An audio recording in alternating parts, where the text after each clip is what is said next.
Many entrepreneurs and business leaders recognize growth stalling at some point. Suddenly, there are many employees, not just a few, and the pace of speed often masks the issue holding us back. One of the best ways to move growth ahead is to unearth the root causes of your issues.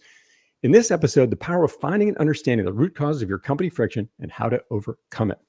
Welcome to Meet the Author Live. I'm your host, John Saunders, founder of Forward Advisory Solutions, a coaching and consultancy firm, and author of The Optimizer, Building and Leading a Team of Serial Innovators.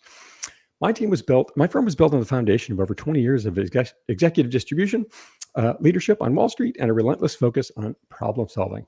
This show offers you thought leadership, wisdom through live conversations with the ability to get your questions answered in real time. To start, please drop in the chat where you're joining us from so we can get a sense of our audience and that you know how to use the chat function, because we'll use that in just a little bit to answer your questions live with Rob as we go through this chat today. In today's episode, we'll meet new author Rob Bier, who just published his book, Smooth Scaling, 20 Rituals to Build a Friction-Free Organization. His book digs into the concept of overcoming common challenges to scaling through a unified framework, not a whack-a-mole approach. Little about Rob. Rob is a seasoned expert in building high-performing organizations with more than 25 years of experience in the field. He's worked with over 40 scale-ups, including 6 that became unicorns and 1 that reached decacorn status during the time he supported them. Some of his clients include Crypto.com, Traveloka, Trax Retail, NinjaVan, Kredivo Group, PropertyGuru, and many others. He also built 2 successful companies of his own, Sparck, a fintech acquired by Citigroup, and antfactory VC, a venture capital firm and venture builder in Europe. Before that, he spent 12 years as a senior partner of the organizational performance practice of the Monitor Group, now Monitor Deloitte, the leading strategy firm. And he also served on the management advisory board of Towerbrook Capital Partners, a private equity firm with $21 billion under management. Rob advises CEOs, runs powerful top team workshops, and leads organizational transformation projects, regardless of how he engages. Rob's mission remains constant, equipping leaders with the insight, skills, and tools to become master organization builders, unlocking the highest performance levels within the organizations and achieving smooth scaling. Rob, great to see you. Welcome to the show. Thank you, John. It's a pleasure to be here. This is fun. Based in Singapore, now sitting in London, doing a little promotion this week. That's awesome.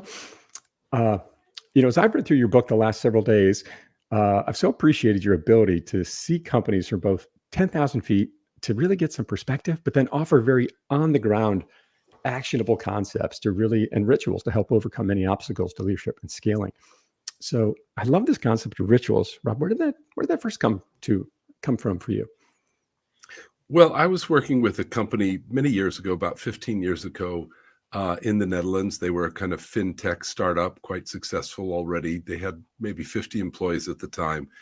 And they had this thing called walk and talk, which was pretty funny. You know, it's how some people say they think best or work well or can have better conversations when they're out walking. And so they'd made a ritual out of it where anytime there was a kind of a friction or a decision to be made or 2 people disagreed on something, they'd take a couple of walks around their building. And it's pretty cold in the Netherlands, but they're also a hardy lot. And that kind of kept a time limit because you couldn't keep walking for an hour because you'd freeze to death. And so they'd go out, they'd walk and they'd talk and they'd sort out their differences and come to an agreement or figure out what they needed to do. And I realized that ritual had stickiness. And that's so often what's challenging. It's easy to go to leadership workshops or learn various skills in some offsite, but it's hard to make them stick. And so I really learned from my client of the power of ritual as a way of taking a skill and turning it into just a habit where it's just there and you do it without thinking about it. So literally, when they had something to sort of deal with, they'd literally go for a walk to talk about it. Exactly. And there was something about it where they knew that once they were out walking, it was important to listen to each other. There was a kind of a sense that, oh, this is something important. So now we have to just get out of our casual conversation zone and really get into a deeper way of talking and communicating. And all of that had emerged organically. But I realized that I could build on it. So we formalized the walk and talk. And as the company scaled, that actually helped them a lot. And then I took that kind of framework of a ritual and put other things into it, other skills that you might want your leadership or employees to have, and said, how can we make this the unconscious habit by putting it into a ritual frame.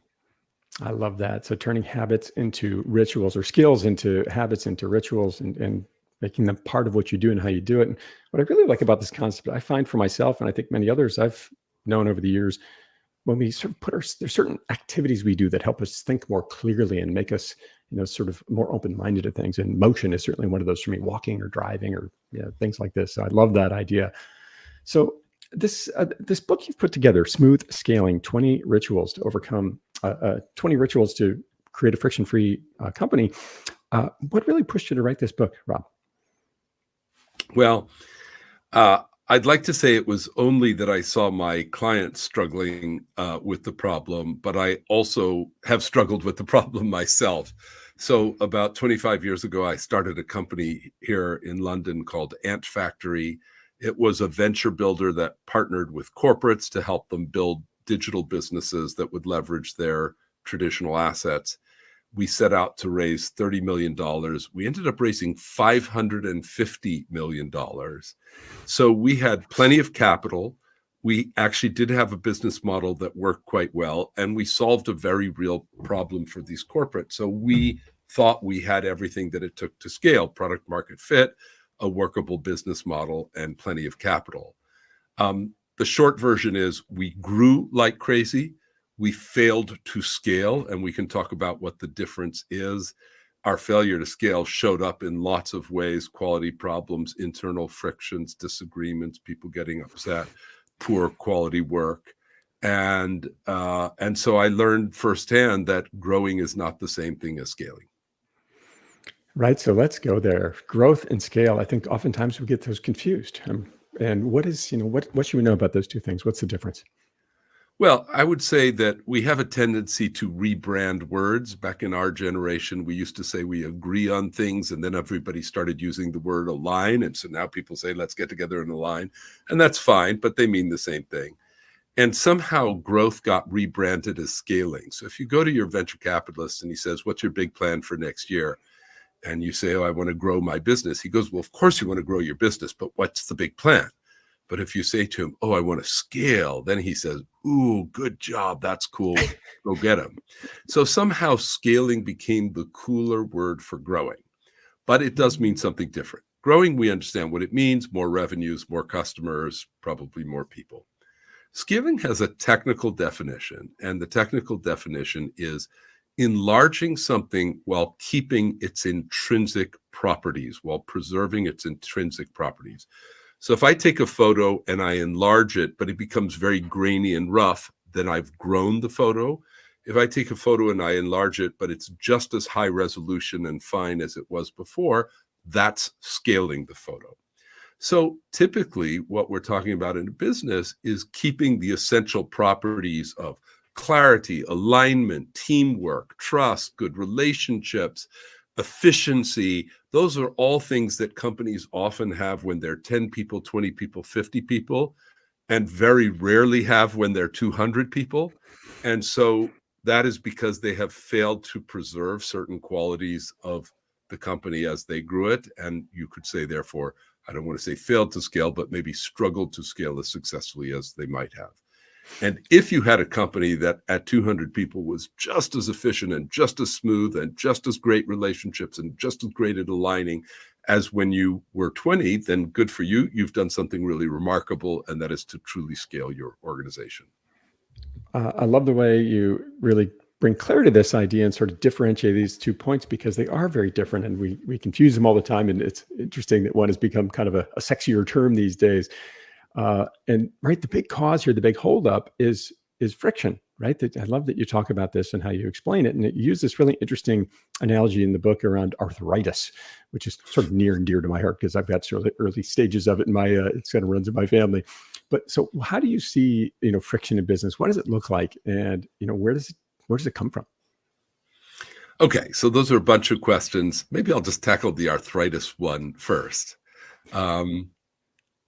Everybody knows that companies develop silos, but I think if you're an entrepreneur, you often think, no, that's a big company problem. Like, yeah, sure, IBM, Citibank, they'll have silos, but we're a small company. We're not going to have that problem. And my experience of working with these 40 some companies is that Most young companies develop silos much earlier than they would expect. And therefore, I think of it as like early onset arthritis. We think of arthritis as a disease of the old, but it also, unfortunately, can afflict the young. And so silos, and which are one form of friction, can hit you much earlier than you might think. So maybe, if it's okay, I'll now tackle the question of what is a friction. Please. A friction is kind of anything that is avoidable that slows your organization down. That could be unnecessary bureaucracy, or inability to make a decision, or the tendency to reopen decisions that were made because somebody was unhappy, or a misalignment of work streams where two pieces of the Lego set don't fit together because people weren't communicating clearly, or interpersonal conflicts where people are avoiding each other and not collaborating properly because they don't get along. So you can call it, one of my clients calls this swirl, right? Swirl, just kind of stuff going on that's not adding value. So those are frictions. And the definition of a friction, as I say, is anything that slows your organization down, which could have been avoided. And frictions come from all kinds of places, but mostly they come from poor communication. Right. It's the root of so many issues, right? I have a very good friend who's an executive in the technology world. And one of the things he often says is, we never have a technology problem. We can always solve those with engineering and intelligent people, but it's always people problems that sort of slow things down. And you talk about the three Bs. Can you explain what that is in the book that create the frictions? Yeah, so the three Bs are bottlenecks, bureaucracy, and bickering. And it's kind of a cute way of thinking about the different types of frictions. So bottlenecks are typically things like decision-making not working as quickly as it did once upon a time. Very often that's because the CEO is still making all the decisions, and that worked great when you were a small company. Now it doesn't work because there's simply way too many decisions to be made and not enough delegation, empowerment, trusted people to make those decisions. That was, for example, one thing that happened at Antfactory, my old company. We had an investment committee, and the investment committee had to make it our most important decisions. Where do we invest our capital? And when we had like 3 teams coming up with investment ideas, that worked fine.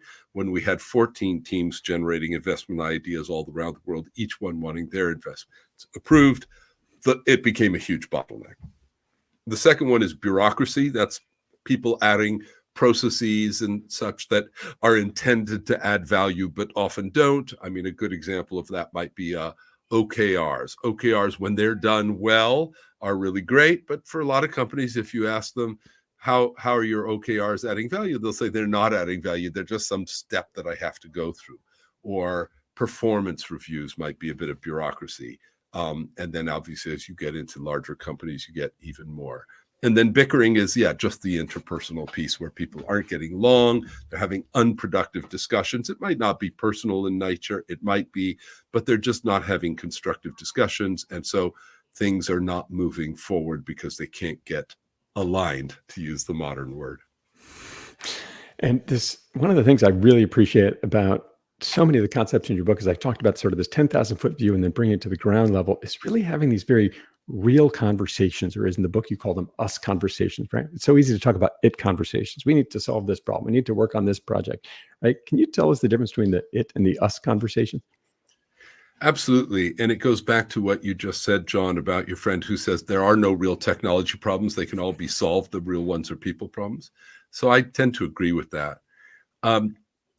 When you go into most organizations, if you listen to the things people are talking about, 98% of the time, it's projects and products and milestones and budgets and numbers and sales and customers and all of those very kind of, you might say, tangible things that don't have anything to do with us, how we're working together. Is there bureaucracy? Is there interpersonal conflict? Are the teams jiving? Is there clarity about what the CEO meant when he said X or she?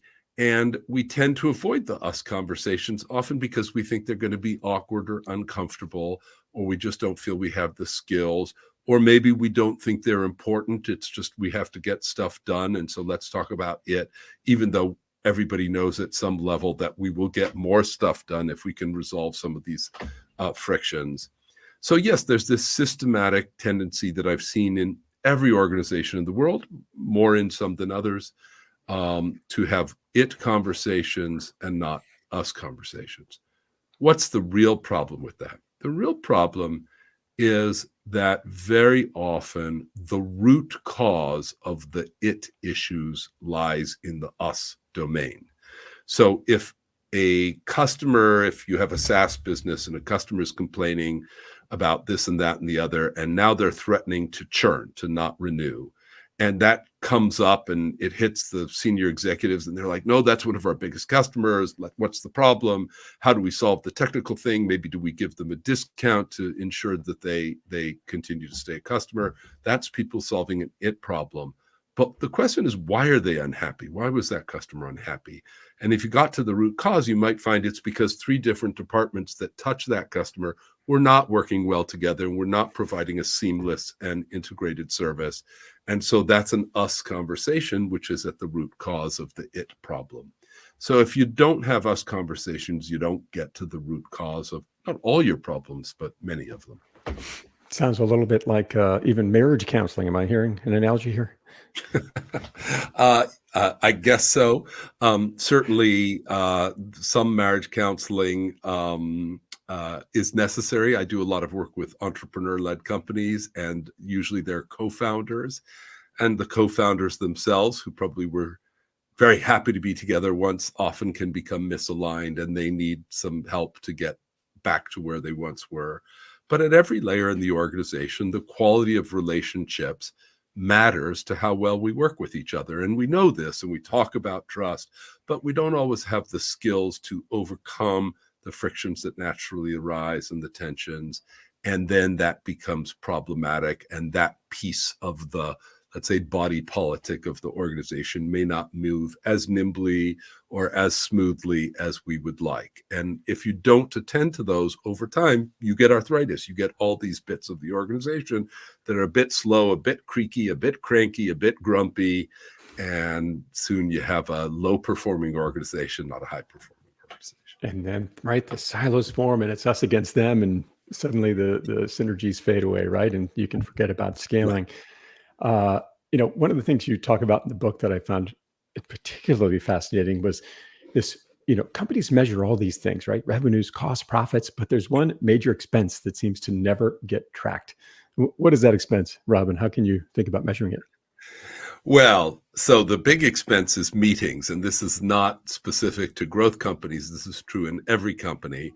But if you take, let's say, a large technology company or financial services company, typically about 75, 80% of their cost structure is people, right? Headcount and associated costs of salary and bonus and so on.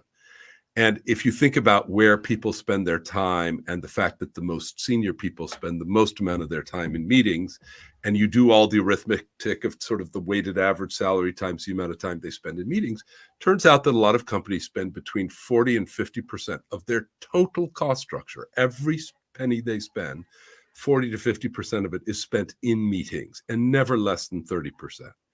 And so imagine if you went to the CEO and said, I want to take 30% of our total cost structure and spend it on marketing. And the CEO said, well, that's great, but what am I going to get back for it? And how will I know? And the answer is, oh, I don't know. We're just going to see what happens. Like, oh, they'd insist that you had a way of measuring the return on that investment. But here we are investing 30 to 50% of our time in meetings. Some are great. Some are diabolically bad. We have no way of measuring it. And so we're spending an enormous amount of money on something which is important.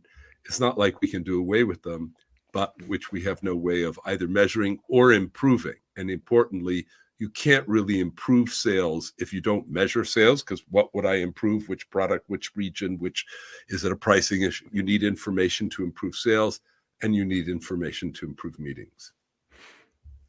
Unbelievable. So you're talking 30 to 50% of a company's cost structure is going to something that never really gets measured and is pretty difficult to put an ROI against. One of the things that's pretty mind-blowing. One of the things you talk about in trying to figure out a better way to assess meetings is this positivity versus productivity matrix. Can you share with us a little bit about that and how that can be applied? Yeah, so this is a way of measuring not just meetings, but also teams and organizational effectiveness overall. It's not just meetings that we don't have a good measure for. If I go to you and I say, okay, John, you have a company of 200 people. How well is your company doing? You can answer that, right? Sales are growing, profitability is a bit down, it's going okay. But if I say to you, John, how well is your organization performing? There have not historically been good measures for that. You can say the engagement survey, but that's not really answering that question. That's answering the question of how employees are feeling, but not how the organization is performing. So I've developed a new way of measuring organizational performance, which in fact people can access by contacting me or by going to the QR code in my book. And it looks at both the productivity of everything that is happening in your organization. Are people getting stuff done? So that's productivity. I think most people intuitively understand what that means.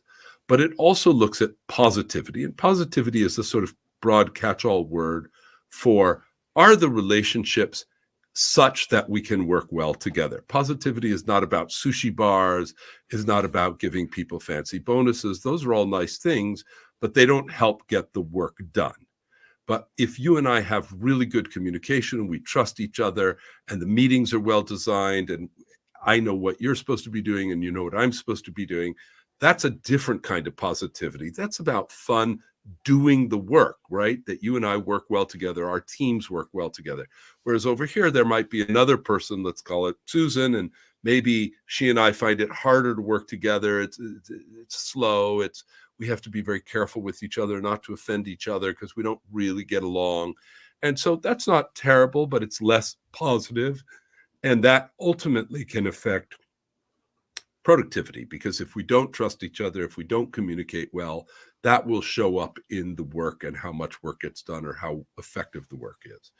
So for me, you need to measure both, but you need to be very clear what you mean by positivity. It's not the free beer and the foosball and the good food in the canteen. It's about, do people enjoy doing the work?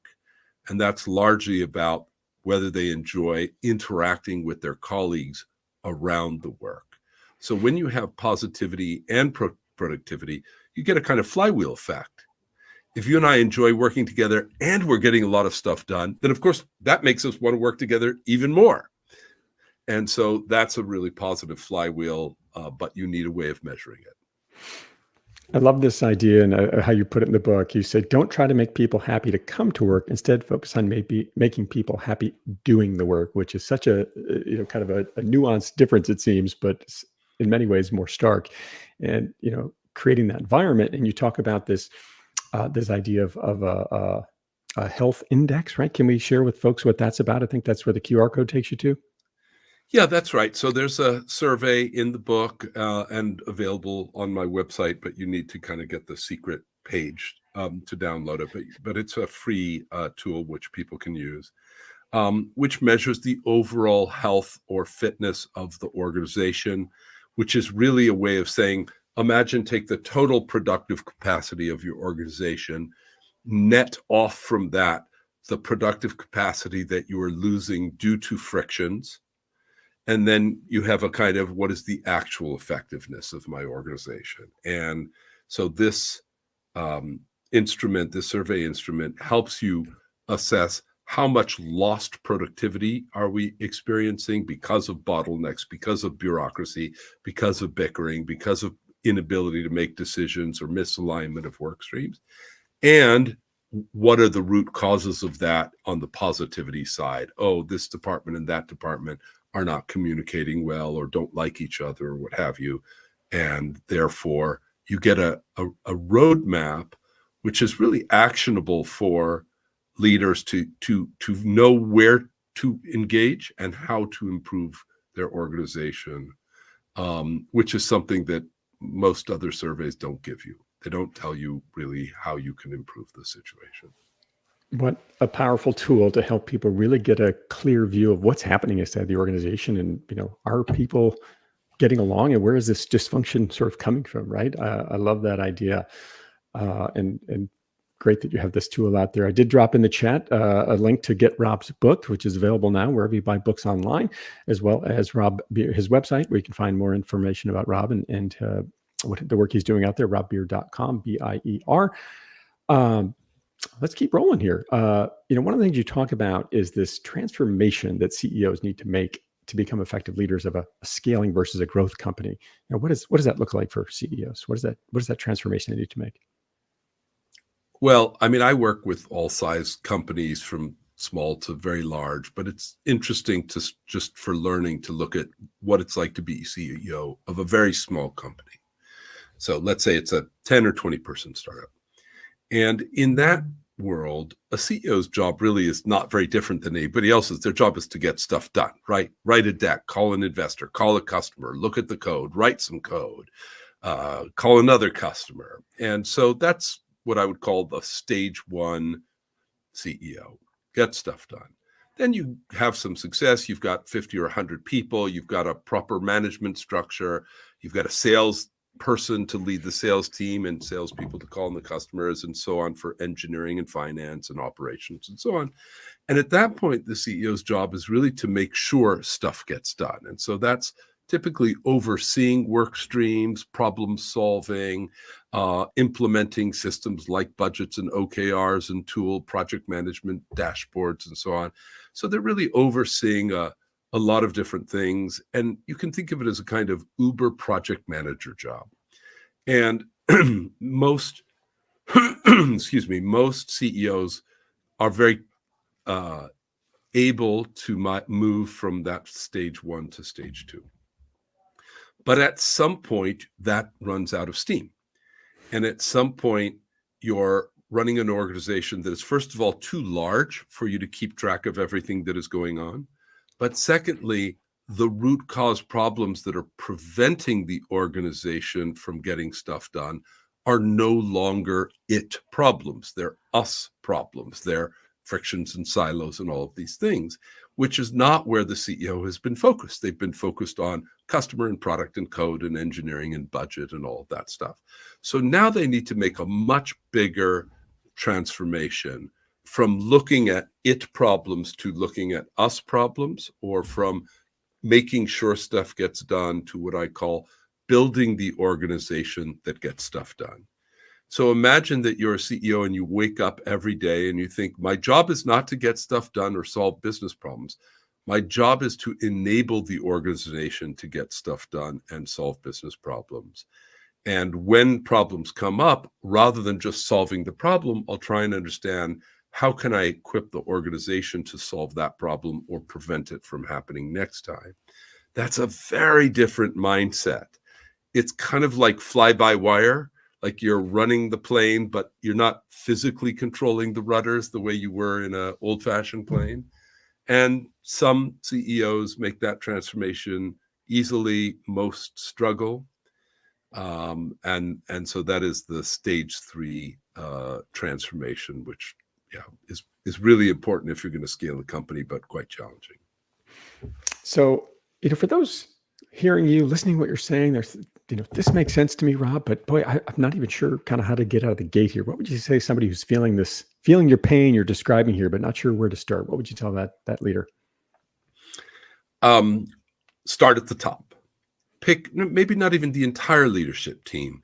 Pick the 2 or 3 people that you work most closely with. Maybe it's your CFO, maybe it's your co-founders, and really ask yourself, are we having really effective communication on everything that we need to? Are we aligned? Do we see things the same way? Are there conversations that maybe we've been avoiding because they're a bit sensitive, or I know that they see things differently and we're sort of, sidestepping the difference? And really try and break down those barriers, and then maybe go to the larger senior leadership team. Because if you try to get better collaboration lower down in the organization, when there isn't that clarity and alignment higher up, it just won't work. I think this is the problem that Patrick Lencioni defined very well in the 5 dysfunctions of a team. But the solutions are a little more maybe sophisticated than what he offered. So yeah, I would start at the top, but then you need to be able to equip not just the top team, but the entire organization with habits, skills that are been turned into habits to continue that process of sorting things out, constantly making things more clear, better aligned, smoother flowing, quicker decisions, better meetings. And that's where the rest of the rituals come in. And 20 of them in total. That's really incredible, the list you've come up with. And that might feel a little bit overwhelming to some people. So you start with sort of at the top and working on your own dialogue with your direct reports. Thinking about that, it certainly represents a level of IQ. It represents a level of EQ that we've evolved into. And in your book, you also talk about this idea of OQ, Rob. What is that about? And what do how do people want to think about that? Yeah. So, I mean, maybe first let's just go back a bit, because I think that the idea that EQ is important in business is now very common and everybody gets that. But I'm not sure that it was so common 30 years ago. I think that there was much more of a sense that we need people who are energetic, who are hardworking, and who have high IQ. And then over time, people recognize that, oh no, EQ is important because that's what allow you and me to form a relationship, build trust, work well together. And that works fine in a small group when you're talking about 2 people, 3 people. But when you're talking about building that kind of interconnection and good collaboration across hundreds or even thousands of people, EQ isn't quite what you need. You need something that helps you look at the entire organization and make judgments and inferences about how well it's going to work if you do this or that. So I think of that as organizational intelligence. That's what I call OQ. And organizational intelligence is like EQ, but it's projected over a much larger group of people. And it's also projected over time. It's not just, I can read your body language right now, but I can imagine how your department will feel a year from now if we make this acquisition, which kind of does what your department does. And I'm managing the reaction of you and your department before we even make the acquisition so that people feel better about it and don't reject the new teams that are being brought in, but understand why we're doing it and so on and so forth. Thinking about those kinds of issues is what I would, and being effective at dealing with them is what I would call organizational intelligence. And that is essentially the skill that stage 3 CEO needs to have. It sounds to me a little bit like almost sort of scaling emotional intelligence, if I'm hearing you correctly, which I find fascinating because it's certainly not easy to do, but you give so many lessons and rituals in the book on how people can really get ahead of these things, because inevitably awkward and painful conversations are going to come up as a leader, right? As these frictions exist, they're not going to just disappear on their own. And yet, so many people avoid them. And I love how you bring it. You just call it right out in the book. It's about making the leader feel more comfortable, right? And at the end of the day, they're doing a disservice to their team members and their organization if they avoid these tough conversations. So I really appreciate this mindset, this overall thinking of the enterprise and thinking, if we do this, where's it going to land in 1-2 years from now? How do I get ahead of that? Such a really great mindset there. Another concept you talk about, and by the way, ladies and gentlemen, please, we're going to move to audience questions here in just a question or two. So please drop those in the chat if you would. We'll get those queued up and answer those in just a minute with Rob here so we can answer those live. But you talk about this concept, Rob, of being a 2I leader. What does that look like? Well, that's essentially the same idea, which is that you can't solve all business problems by looking at them as business problems. That's one eye. And the other eye is looking at them as possibly symptoms of deeper organizational problems, maybe frictions, maybe bottlenecks. And so the 2-eyed CEO is always looking at an issue, a problem, an unhappy customer, a missed budget target, or what have you, and saying, okay, that's a business problem. Sometimes it's just that, right? Maybe it's a completely external thing. A competitor launched a new product which is outpacing yours in the market. You say, well, we just need to catch up. But again, even that, you might say, well, why did they launch a product that is ahead of ours? Does that show some dysfunction in our product development team or our R&D team, and maybe I need to look through both lenses, the business lens and the organizational effectiveness lens. Yeah, I love that, having this, sort of multi-perspective on things, because when we lose that perspective and we don't find clarity in our organization, that can really trickle down from the top. And one other concept I want to touch on before we ask our last question, open up the audience. You talk about how when we kind of don't get these things right and don't maybe communicate clearly, it starts to have this prism type effect, right? And as you communicate down the line, right, a prism has an impact. And can you talk a little bit about that impact and how that plays out? Yeah, by prism, what I mean is that messages get diffuse. So if you shine a light through a prism, right, you get a spectrum of colors, even though the light going in looked very clear and pure.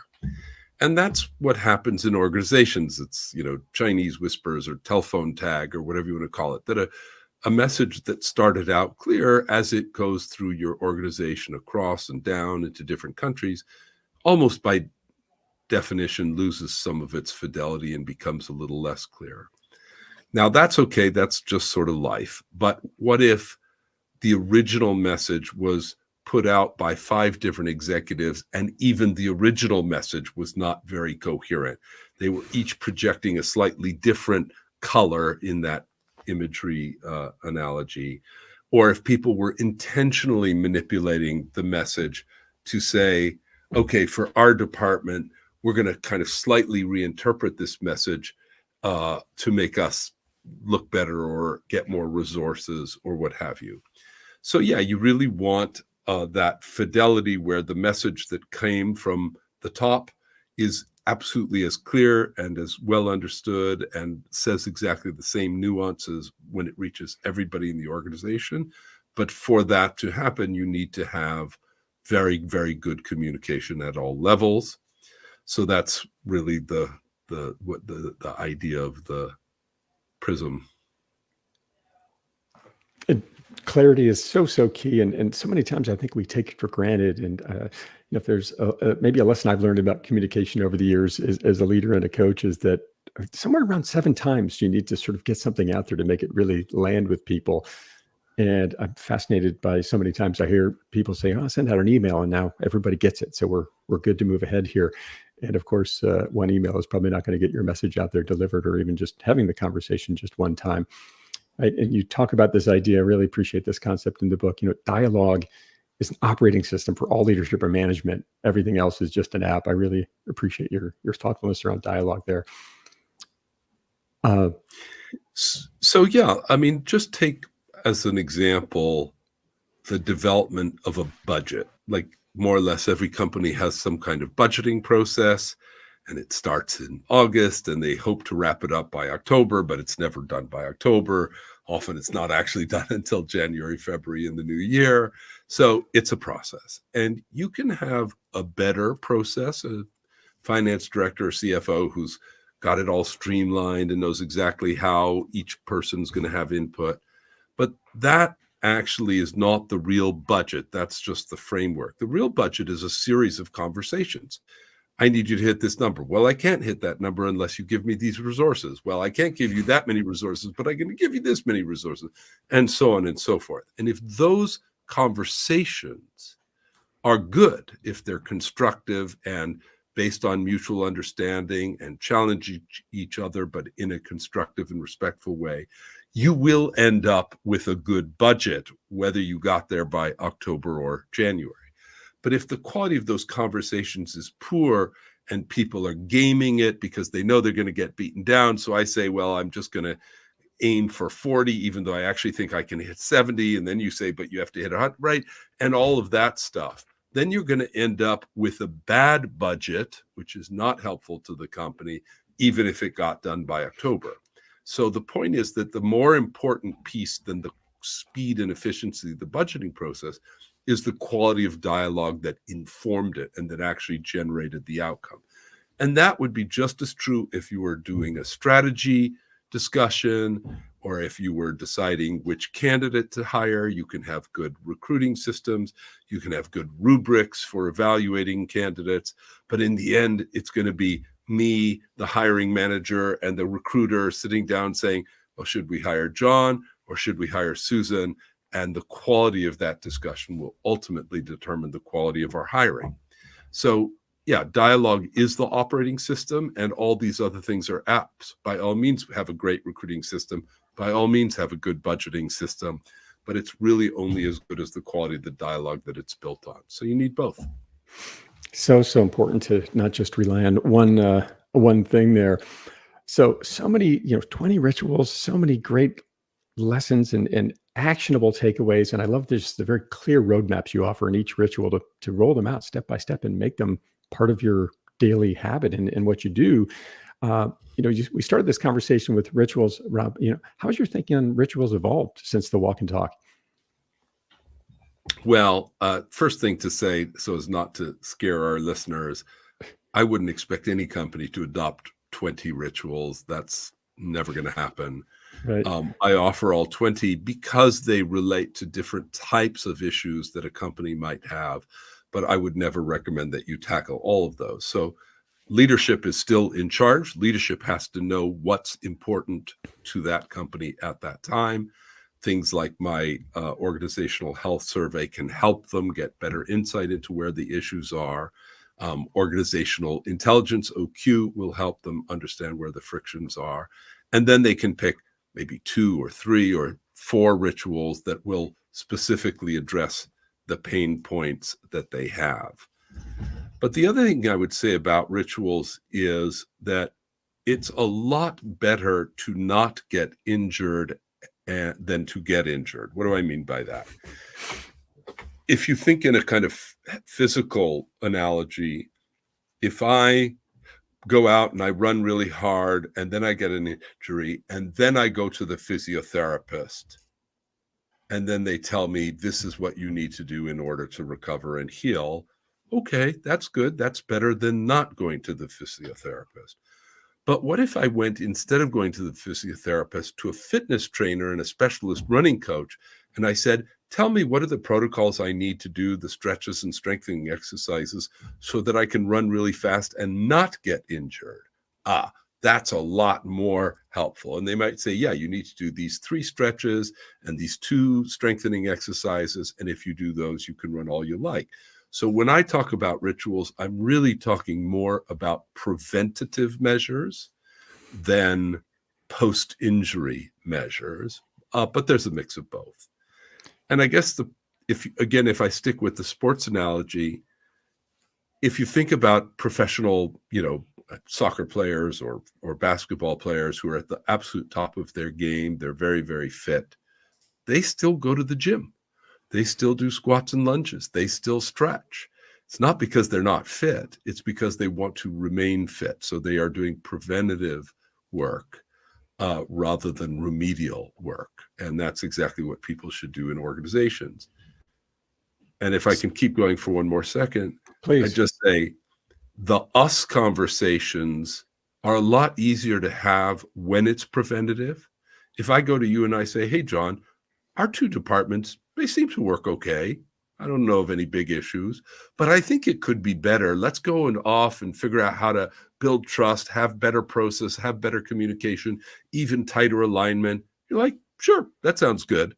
But if I wait until there's a big problem and a silo and mistrust and miscommunication, people don't like each other, and I then say, hey, John, we've got a problem. You're defensive. We don't have a problem. You're the problem, and so on and so forth.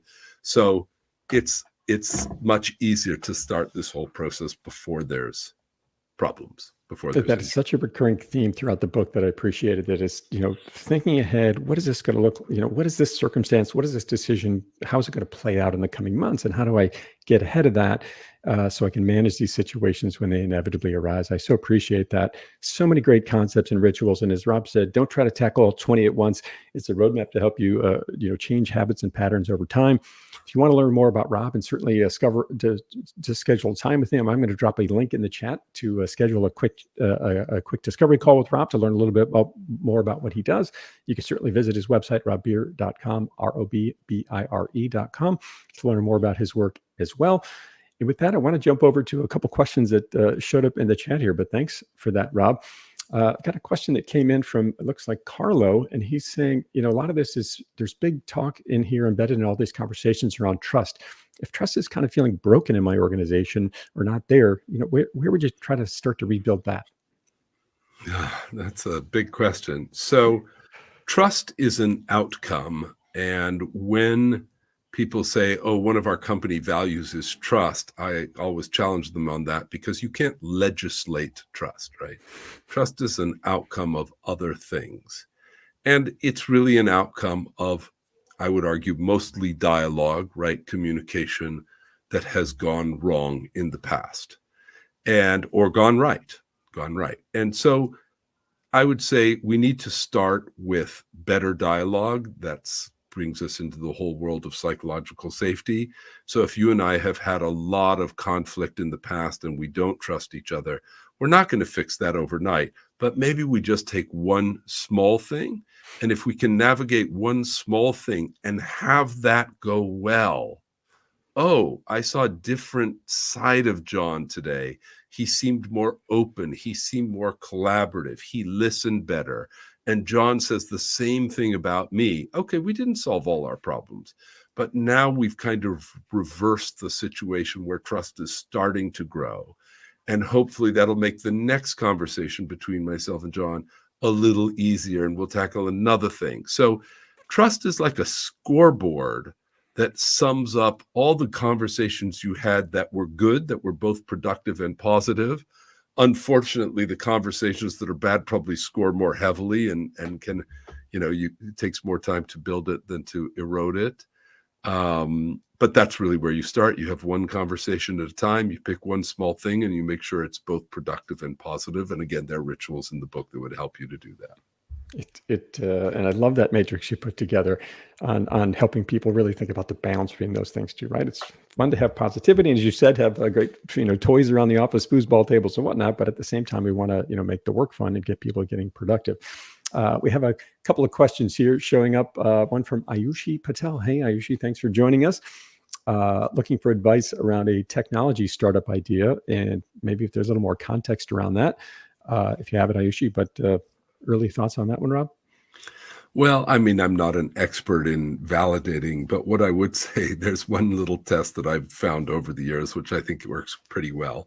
Let's say you have an idea for, I don't know what it is, a new kind of webcam, right? And so you've got something that you think is going to be better than a Logitech webcam, and you want to start this. And so you can go around and ask a lot of people what they think of your idea, and some will say, I like it, and some will say, I don't. But if you try to hire people who are knowledgeable about that industry, you'll find out very quickly whether they believe in it or not, because people vote with their feet, right? And if you find that quite senior people and smart people who know something about the webcam industry are like, well, I'm not jumping in, but I'm certainly interested to talk to you about maybe joining your team, that's a strong validator. And if everybody says, oh, great idea, Ayushi, I wish you the best of luck, stay in touch, and doesn't show any interest at all in doing anything with you as a consultant or an employee or whatever, that's probably a negative indicator. So I'd find people who are really knowledgeable in the space and not just ask them what they think, but almost ask them like whether they would consider doing something with you and see how they respond. Kind of a bit of a beta testing, if you will, with your idea with potential employees. I love that idea. Ayushi, thank you for asking that question all the way from New Jersey. We've got a note here from Gerard from Ontario, originally from Holland. So like you, has lived a little bit around the world. Rob, thanks for jumping on today to both of you. So with that, let's jump over to the rapid fire questions here. And if you do have a couple other questions, ladies and gentlemen, by all means, drop them in the chat. If you have a few minutes at the end, we can try to answer those. But Rob, you ready to jump to the rapid fire questions? Sure. Favorite thing to cook? Grilled fish with olive oil and herbs. When you live on an island, I suppose seafood is abundant, isn't it? First concert you went to? I think the answer is embarrassing. When I was 15 years old, I got a job as an usher at the local community center because I couldn't afford to go to any concerts, and that was the way to hear concerts. And I had to wear this horrible orange polyester jacket with a clip-on tie. It was really embarrassing. And the first concert was a band that no one will remember or have heard of called Black Oak, Arkansas, kind of a southern hillbilly rock band. That is the first concert that has been mentioned on here that I have no idea who the band is. So thank you for bringing us a new story, Rob. I love it. Favorite or most memorable vacation spot? Oh, easy. I've fallen in love with this place in the far north of Norway. It's actually north of the Arctic Circle, but quite warm. It's called the Lofoten Islands, and it's an archipelago of islands just off the main body of Norway, way up kind of on a par with Greenland, and it's super beautiful and pristine nature and not too many people. So I hope not everybody listening will go. Sounds incredible. Summer or winter visit up there, or both? I've been in the summer. If you want to see the northern lights, that's the best place to see it because you see them, but it's not so cold out. It's in the Gulf Stream, and so it's quite warm for how far north it is. Oh, nice. But I've only been in the summer. In the summer, it's hiking, fishing, swimming. Sounds right up my alley. I'm going to have to go Google that after we hang up here. Last photo on your phone. My kids had their joint 21st birthday party on 21st and 18th birthday parties on Saturday night. So a lot of photos of them partying with their friends. They were kind enough to let me attend. And so that was fun. So I have a bunch of photos of slightly drunk young adults in a nice restaurant. What a great way to celebrate the book and your kids' birthdays. So living in Singapore and London this week to promote the book. I love it. Scariest animal, Rob?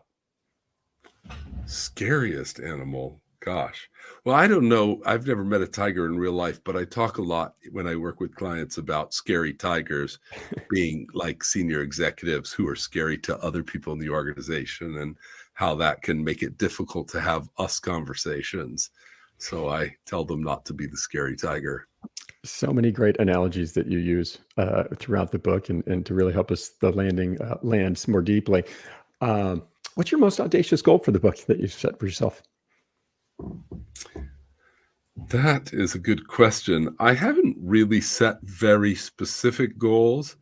It'd be nice to sell 20,000 copies. I'm told that's the benchmark for a successful book.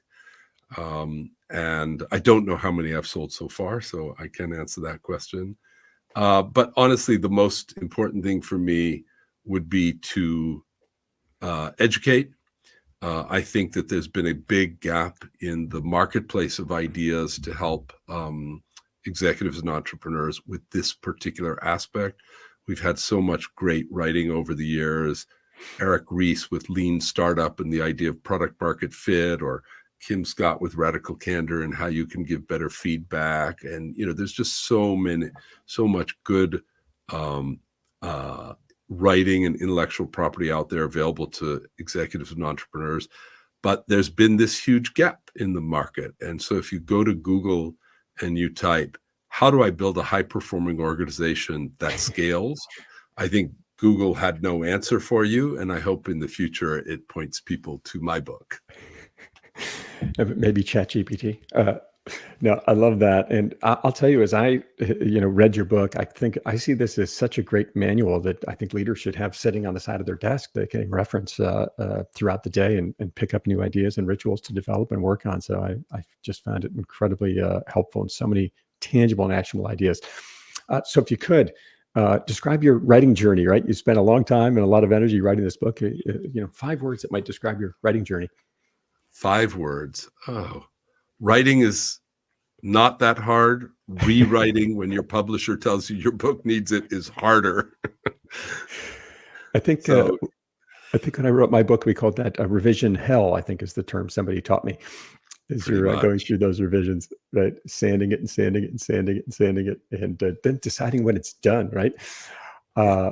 So many lessons, so many great stories, so many rituals for people to attack, from deciding how to give people autonomy to deciding how to create dialogue, to run meetings. Just so many great lessons in there, Rob, to share with the audience. Closing thoughts for our listeners here today. Take an interest in how your organization is functioning, not just based on the business metrics. Ask people, what frictions are they experiencing? What's holding them back from being fully productive, and from fully enjoying the process and the journey? And try to develop your organizational intelligence and see if you can't make your organization more high performing. Such a powerful, powerful message out there, Rob. Thank you for sharing these insights with our listeners here today about scaling and about reducing friction, right? Created by humans, and letting us know that a key part of the solution, which it starts with improving dialogue and getting sustained through rituals that turn skills into impactful habits. This book is filled with so many practical lessons. Can't encourage you all enough to go out and get a copy. And go out, and if you're a leader in an organization, I'd encourage you to go out and get it for every leader inside of your company to help them grow. Thanks to our listeners for joining this episode of Meet the Author Live. Definitely go check out Rob's book, Smooth Scaling, 20 Rituals to Build a Friction-Free Organization, wherever you buy books online. And schedule a call with Rob today at robbier.com, or the link I dropped in the chat, and get a copy and get a copy for yourself as well. Rob, great to see you. Thanks again for joining the show, and thanks to all of our listeners. Thank you, John. It's been fun. Thank you. And please connect with me at JCS_optimizer at on LinkedIn or Instagram, to stay up to date on the upcoming episodes of Meet the Author Live. I'm your host, John Saunders. Thanks for joining us. Keep moving forward.